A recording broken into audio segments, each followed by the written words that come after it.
Oi pessoal, nós somos estudantes da Unifagoc e hoje nós vamos estar falando para vocês sobre aberrações cromossômicas estruturais. Eu sou a Ellen. Eu sou o Carlinhos. Eu sou o João Guilherme. E eu sou a Giovana. Toda vez que temos uma mudança na estrutura do cromossomo, ela é chamada de aberrações cromossômicas estruturais. Nas últimas décadas, foi observado um grande avanço na genética, sendo um deles resultou na quebra dos cromossomos. As aberrações cromossômicas, elas são alterações nas estruturas do cromossomos, sendo estrutura responsável por armazenar o nosso material genético. Elas podem perder, ganhar ou trocar pedaços entre eles. Geralmente isso acontece durante a divisão celular, onde ocorre o erro na divisão celular é quando podemos ter problemas nos cromossomos, que podem ser numéricas, como podem ser estruturais, já que é nesse momento que o cromossomo está se movimentando. Além disso, é no momento na meiose que os cromossômicos estão trocando pedaços. E é quando eles têm a maior probabilidade de ter algum problema, já que eles estão mais expostos. A radiação, ela pode causar algum problema na estrutura do cromossomo, vírus, bactérias e vários agentes químicos também. Um dos problemas que pode acarretar é a idade materna avançada, que o risco ele pode aumentar durante a idade da mãe, podendo ocorrer a diminuição na qualidade do ovócitos, na meiose. Os tipos de aberrações mais estudadas são as estáveis e as instáveis. As estáveis permanecem nas células ao longo do processo da divisão celular. Já as instáveis caracterizam-se por alterações na estrutura do cromossomo. São modificações na estrutura ou no número do cromossomo. As estruturais resultam na quebra de cromossomo e sua posterior perda de um pedaço ou troca de lugar. Já as numéricas são alterações na quantidade de cromossomo durante a meiose. Alguns casos, os afetados eles podem apresentar sintomas ou ter apenas efeitos sutis, enquanto outros podem causar problemas no desenvolvimento, má formação ou até mesmo doenças genéticas. Além disso, as aberrações cromossômicas estruturais, elas também podem estar relacionadas a certas condições genéticas, que vão ser faladas nos slides à frente, mais explicado, que são a síndrome de Down, a síndrome de Patau, a síndrome de Edgars, entre outros. Os indivíduos com síndrome de Down, eles apresentam fenda nas pálpebras edemaciadas, língua grande e grossa, boca entreaberta, pescoço curto e grosso, complicações cardíacas e neurológicas. Já a síndrome de Edgars, os indivíduos que possuem essa síndrome morrem antes dos 6 meses de vida. Eles apresentam também uma atrofia no sistema nervoso, um retardo no crescimento, uma anomalia no septo ventricular cardíaco. A síndrome de Patau, ela foi até reconhecida nos últimos tempos, onde o filho do cantor Zé Vaqueiro apresenta essa anomalia. Esses indivíduos com essa síndrome, eles apresentam também atrofia no sistema nervoso, calcanhares com proeminências, deficiências mentais e testa inclinada. Contudo, as aberrações cromossômicas estruturais nada mais é que síndromes genéticas provocadas pela alteração do nosso cromossomo, seja ele a perda ou o ganho, como já foi informado.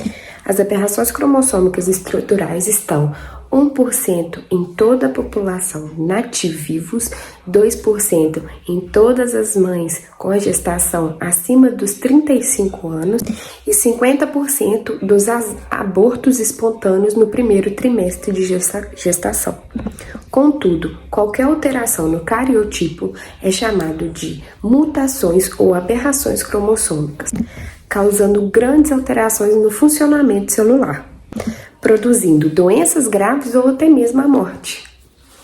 Ela não é igual à síndrome de Down, que é a triplocromossomia ou o cromossomo 21 triplicado. No caso, não, ela é a fusão do cromossomo 14 e do cromossomo 21. Vale ressaltar que, mesmo ela sendo uma fusão, ela ainda pode causar diversos tipos de câncer, principalmente o câncer de leucemia. Agora eu vou falar um pouquinho também sobre a síndrome de Down. A síndrome de Down, também conhecida como trissomia do cromossomo 21, foi descrita por um médico em 1966, onde o mesmo observou que a presença do cromossomo 20, extra 21, ele estava ali presente. E, por exemplo, o normal é ter um par de cromossomos. No caso, eles não estão ligados com a cromatídese irmãs, mas é um par, beleza, totalizando 46 cromossomos, só que são 23 cromossomos duplicados, aí dá os 46, beleza. Porém, aí a pessoa não tinha 46, ela tinha 47, então, peraí. E depois, estudos recentes começaram a assimilar que a síndrome de Down ela acaba sendo proveniente da demora em ser mãe. Tipo assim, a vida materna já está um pouco mais avançada. Por exemplo, a mulher, ela quer ter filho com 40 anos ou com 36. Acaba de uma certa idade em diante, essas alterações e até mesmo anomalias na meiose acabam acontecendo porque já não tem uma qualidade tão boa na meiose e nos ovócitos em si, e já não tem uma qualidade tão legal como seria quando estava mais novo. Então acaba que com o passar do tempo, quanto mais a mulher demora para engravidar, mais chance ela tem de acabar tendo um filho com síndrome de Down ou com outras síndromes, porque o nosso corpo, conforme ele vai envelhecendo, com o tempo ele vai começando a ter uma série de defeitos, e esses defeitos eles podem ser passados através da própria genética. Como falei também, através da própria genética, esses próprios erros podem estar sendo passados para as futuras gerações, com o avanço da idade da mulher e a gravidez um pouco tarde. Outra síndrome também que acaba acontecendo isso é a síndrome de Edwards, sendo que é a segunda alteração cromossômica mais frequente. E a síndrome de Edwards é a trissomia do cromossomo 18. Os indivíduos de sexo feminino apresentam predominância maior nessa doença, infelizmente. E acaba que ela também é um fator importante para maior incidência, sendo 85% dos cromossomos 18 é decorrente da mãe, do erro da meiose da mãe, enquanto 15% só é decorrente do erro da meiose paterna, ou seja, 85% dos casos inteiros é causado por causa da mãe, por causa do erro da meiose na mãe, enquanto somente 15% é causado no pai. Como a gente falou antes, isso mostra que conforme a idade da mulher ela vai avançando, ela tem uma maior probabilidade de fazer uma meiose errada e tá tendo às vezes uma criança com síndromes ou até mesmo com algum tipo de doença característica da falta de cromossomos ou pedaço de conteúdo genético ou de genes atualmente. Também temos a síndrome de Patton, conhecida também como a trissomia do cromossomo número 13. Ela foi relatada por Klaus Patton, que identificou um cromossomo autossômico extra do grupo D.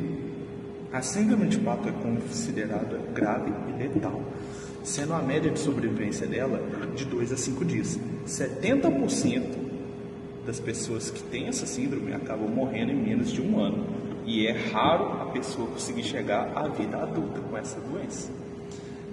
A gente pode estar falando também que, assim, como essa síndrome ela acaba sendo muito letal, é difícil demais você ver os indivíduos chegarem a vidas adultas, porque, para vocês verem, a taxa de sobrevivência dela é de 2 a 5 dias, porque ela acaba pegando um pouco da parte do sistema nervoso central. Vamos falar também da síndrome de Prader-Willi. É uma síndrome que a gente conhece porque ela é causada pela deleção. Basicamente, a deleção é quando o cromossomo falta um pedaço dele. No caso, é o 15º cromossomo, ou o cromossomo número 15, que vai faltar um braço. Porém, ele vai vir do pai. Aí imagina, esse aqui é o cromossomo do pai e esse aqui é o cromossomo da mãe. Ele tá vindo sem um pedaço. Ou melhor, é só eu fazer... Não, tá, vamos lá. O pai tá faltando um pedaço, da mãe tem 2 pedaços. Na hora quando esses pares chegarem perto para ficar aparelhados um do lado do outro, tá faltando um pedaço aqui. Ou seja, por causa desse pedaço, a criança chega a desenvolver uma síndrome. Também temos uma síndrome que é muito parecida com essa, só que ela é o inverso, que é a síndrome de Angelman. Essa síndrome também ocorre no 15º cromossomo, porém, em vez de ser o pai, a mãe que acaba liberando um gameta na hora de formar ele sem um pedaço do cromossomo, sem um braço do cromossomo. Esse cromossomo vai se encontrar com o cromossomo com o paterno e vai se unir. Essas síndromes, elas são, como eu posso falar, similares, só que uma é o pai que causa, meio que ele causa por causa da falta de... Boa noite, gente. Agora eu vou explicar um pouco sobre as aberrações cromossômicas estruturais e como que elas funcionam. A partir da deleção, da duplicação, da inversão, da translocação, que vão ocorrer essa série de mudanças que a gente chama tanto de aberrações cromossômicas estruturais quanto anomalias cromossômicas estruturais. Por exemplo, ocorre que dentro da deleção, uma parte do cromossomo ela se perde. Nessa parte que ela se perde, como o nome já diz, é uma deleção. Pode ser uma deletação de uma parte daquele gene. Um gene fica faltando. Nisso que um gene fica faltando, ele pode acabar criando uma síndrome. Por exemplo, a síndrome do miado do gato. Ou o cry do cat, que no caso é quando a pessoa tem um braço do cromossomo 5, do 5º cromossomo faltando. Aí, toda vez que ela chora, esse indivíduo que tem essa síndrome, ele acaba por vez o choro dele se parece muito com um miado de gato. Mas tipo, isso daí de longe é a pior coisa nessa síndrome, porque esse miado de gato é causado por uma falha na má formação da laringe da pessoa. Porém, essa síndrome ainda ela é responsável por causar tanto microcefalia quanto ela causa também uma má formação no sistema nervoso central. Podemos também a gente estar falando sobre mutações estruturais homozigotas e heterozigotas. As heterozigotas é quando ocorre somente um cromossomo homólogo. No caso, a gente tem em cada cromossomo nosso, de 1 até o 21, a gente vai ter sempre 2 pares de cromossomos. Porém, esses 2 pares, eles são homólogos, cada par é homólogo. Porém, pode estar acontecendo uma mutação em um par, somente em um, enquanto o outro não vai acontecer. Por exemplo, pode ter uma deleção em um braço somente de um cromossomo. Aí, essa mutação é heterozigota, aconteceu só em um. Porém, quando é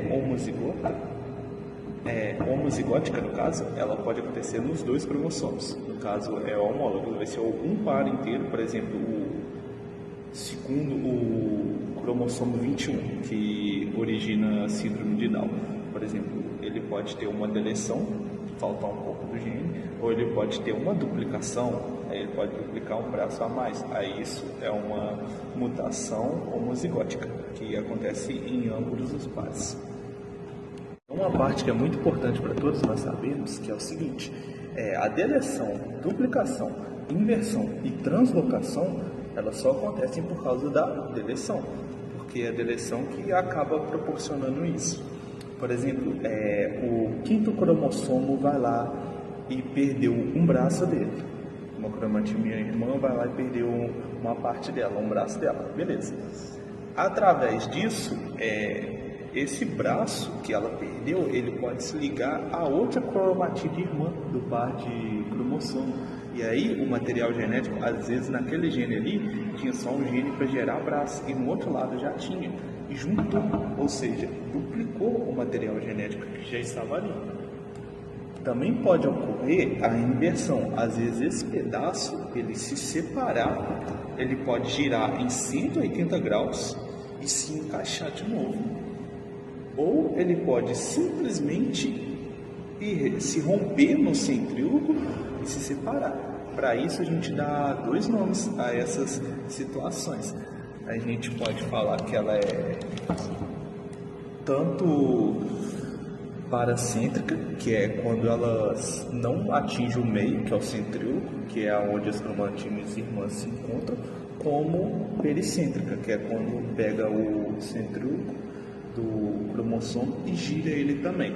Vale ressaltar que as alterações de inversão cromossômicas, embora não possam causar nenhum problema, já tem casos na literatura que elas causam aborto espontâneo em feto. Já a translocação, como o próprio nome já fala, é translocar. O que é uma translocação? A translocação, ela sempre vai ocorrer em cromossomos ahomólogos. Como assim cromossomos ahomólogos? Por exemplo, eles não têm o mesmo tamanho ou não são idênticos. Cromossomos homólogos, eles são idênticos. Eles são o mesmo par perfeito um para o outro. Os homólogos, não. Costuma acontecer isso, vamos lá, no cromossomo 14 e no cromossomo 21. Por exemplo, uma parte do 21 vai para o 14 e uma parte do 14 vai para o 21. Porém, dentro disso, a gente tem duas coisas: as trocas recíprocas e as trocas robertsonianas. As trocas recíprocas, sempre o cromossomo ele vai dar uma parte igual para o outro e vai receber uma parte igual. Nisso, vai ter uma alteração, porém essa alteração ainda ela é mínima comparada à outra. Agora, a translocação robertsoniana, ela é responsável por causar síndrome de Down. Por quê? O que acontece? Vamos lá. Ela é a translocação de fusão. Por exemplo, vamos supor que o cromossomo 14 ele perdeu do centríolo para cima e o cromossomo 21 ele perdeu um pouco para baixo do centríolo. Esses dois centríolos, esse centríolo que sobrou com esse outro braço, eles vão se encontrar através da meiose, lá às vezes no corpo da mãe ou no corpo do pai, lá nas ovogônias ou nas espermatogônias, eles vão se encontrar e vão se fundir. E nisso que eles vão se fundir, acaba que pode sim estar gerando uma anomalia genética. Através dessa anomalia genética que vem aí uma síndrome de Down. Porém, essa síndrome de Down, ela acaba sendo muito diferente em comparação com as outras. Por quê? Porque essa síndrome de Down, ela é só 5% dos casos do mundo inteiro é causada por ela. E geralmente quando você vai descobrir que é por ela, geralmente vai ter um ou dois mais indivíduos, irmãos, ou até mesmo da mesma família com essa síndrome. Ela não é igual à síndrome de Down, que é a... Meu nome é Davi, eu sou do primeiro período de enfermagem e eu vou falar sobre o diagnóstico e testes sobre alterações cromossômicas estruturais. A identificação precisa de alterações cromossômicas estruturais é crucial para diagnósticos de várias condições genéticas e doenças. Diversos métodos de diagnóstico e teste estão disponíveis para detectar essas anomalias, cada um com suas vantagens e limitações. Geralmente, para esses tipos de diagnóstico envolvido para alterações cromossômicas estruturais são feitas dentro de laboratório, onde alguns extraem o DNA ou fazem coloração, como vou falar em seguida. E sempre não, né? Porque pode haver outros tipos também, mas a maioria é sempre feita por laboratórios.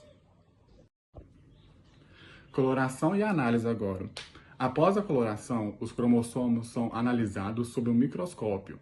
Anomalias como deleções, duplicações, inversões e translocações podem ser detectadas.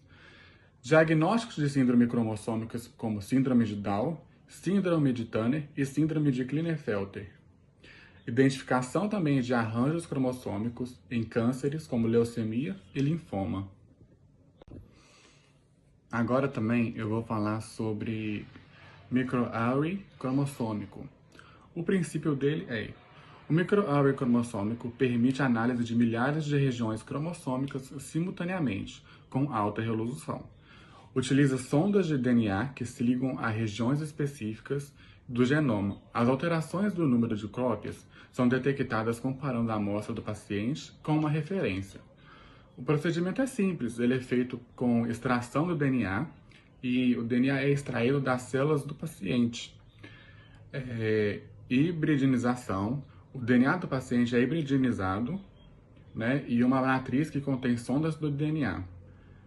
Análise computacional. As diferenças no sinal de hibridização são analisadas por software, para identificar deleções, duplicações e outras anomalias.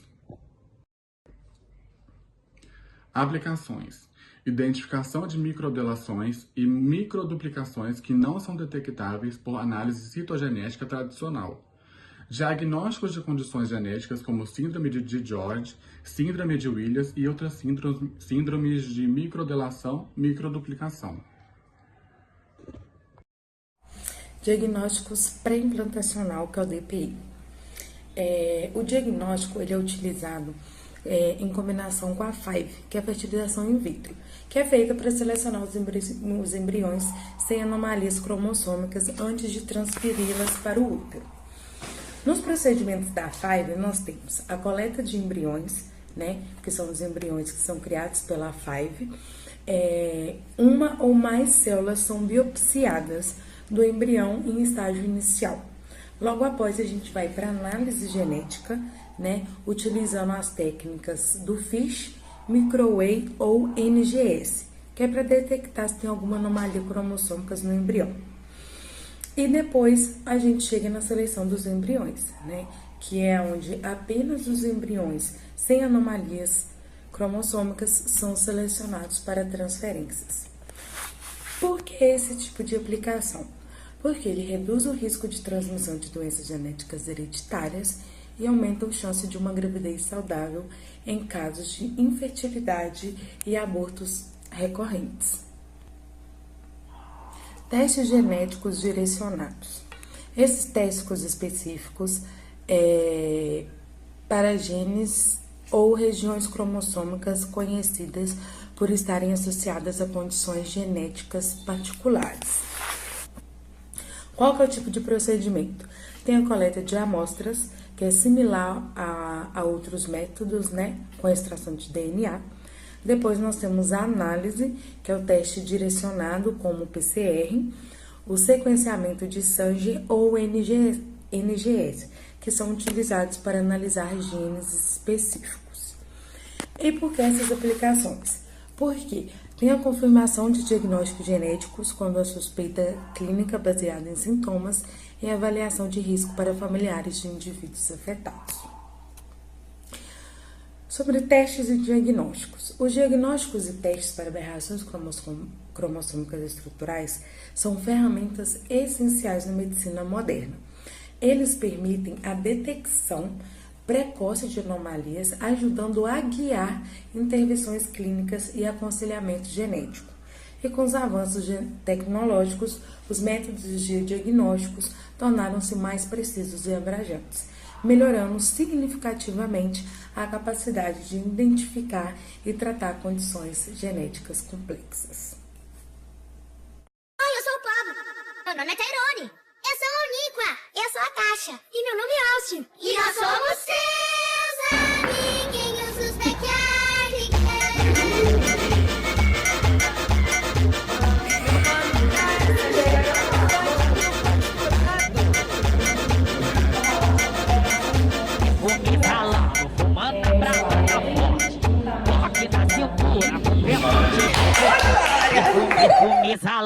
O pentão de Robocop, esse é o trem da praça, respeita a tropa do